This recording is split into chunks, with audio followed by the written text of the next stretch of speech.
રાજકોટ શહેરની અંદર સ્થાનિક સ્વરાજની ચૂંટણી પૂર્ણ થયા બાદ જેમ કે રાજકોટની અંદર પોલીસ તંત્રને સાથે રાખીને કે ધાડ પાડવાનું કામ ધાડપાડું લોકો કરતા હોય એવી રીતે રાજકોટમાં અલગ અલગ વિસ્તારોમાં 13 જેટલા ખાસ કરીને હનુમાન દાદાના મંદિરો, માતાજીના મંદિરો ક્યાંક દબાણના બાને અને હાઈકોર્ટ અને સુપ્રીમ કોર્ટના બાના તળે ડિમોલેશન કરવાનું કામ ભારતીય જનતા પાર્ટીની સરકાર દ્વારા કરવામાં આવેલું છે।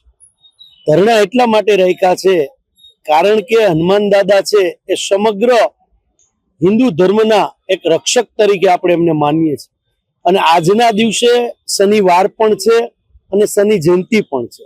શનિ જયંતિનો આપણા સંસ્કૃતિ મુજબ આખા ભારતની અંદર ખૂબ અને વિદેશોની અંદર પણ સારી રીતે આપણે આ જયંતિ ઉજવીએ છીએ। હનુમાન દાદા અને શનિ મહારાજ બંને મિત્ર તરીકે પણ આપણે આપણી સંસ્કૃતિની અંદર આપણે ઓળખીએ છીએ। હનુમાન દાદા વિઘ્ન હર્તા કહી શકાય, પણ ક્યાંક ને ક્યાંક આ તંત્ર દ્વારા રાતે હનુમાન દાદાને ઘર વિહોણા કરવાની વાત તંત્ર દ્વારા કરવામાં આવી છે। જે આપણા ઈષ્ટદેવ તરીકે આપણે જેમને પૂજીએ છીએ શ્રી ભગવાન રામ, જેમના મુખ્ય સેવક આપણે ગણી શકાય હનુમાન દાદા, આજે અડધી રાતે એમના મંદિરો તોડવાનું કારસ્તાન આ તંત્ર દ્વારા થાય છે। ત્યારે રાજકોટની જનતા છે એ ક્યાંક ને ક્યાંક એમનું હૃદય કંપી ઉઠ્યું હતું। એની અનેક વિસ્તારો વાઇઝ અમારા સંગઠનના માધ્યમથી અમને પણ ફરિયાદો મળી। એટલે ભગવાનને તમે કદાચ રસ્તાથી દૂર કરી શકો છો, આસ્થાની જગ્યાએ તમે હૃદયમાં જે સ્થાન હનુમાનજીનું સમગ્ર રાજકોટ વાસીઓમાં હનુમાન દાદાનું સ્થાન હૃદયમાં છે, એ હૃદયમાંથી સ્થાન આ તંત્ર અને આ ભ્રષ્ટાચારી તંત્ર ભારતીય જનતા પાર્ટીનું દૂર નહીં કરી શકે। આવનારા દિવસોની અંદર કોઈ પણ ધર્મમાં કોઈ પણ ધર્મ હોય એના મંદિરો દેવી દેવતાના અલગ અલગ ધર્મમાં આપણો દેશ બંધાયેલો છે।